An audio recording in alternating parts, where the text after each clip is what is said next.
कोल्हापूरमध्ये थकीत बिलांसाठी ठेकेदार कंत्राटदार आक्रमक झाले। ठेकेदार आणि कंत्राटदारांना आपल्या वाहनांसह बांधकाम विभागाच्या कार्यालयावर मोर्चा काढण्यात आलाय। सरकारने 1 मार्चपर्यंत थकीत बिलं द्यावी, अन्यथा तीव्र आंदोलन करू, हा इशारा ठेकेदार आणि कंत्राटदारांनी दिलाय। राज्यात 27,000 कोटी रुपयांची बिलं थकीत असल्याचा आरोपही करण्यात आला।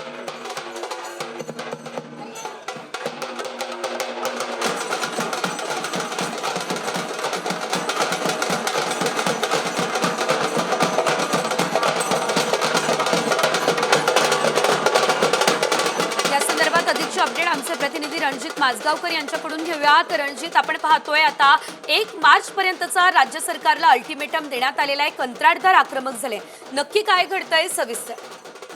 कोल्हापूर जिल्ह्यातले सर्व कंत्राटदार आता आक्रमक झालेले आहेत आणि सार्वजनिक बांधकाम विभागाच्या कार्यालयात ते आपल्या वाहनांसोबत घुसलेले आहेत। साधारण राज्यात 27,000 कोटी रुपयांची थकीत बिलं जी आहेत ती कंत्राटदार आणि ठेकेदारांना दिलेली नाहीत।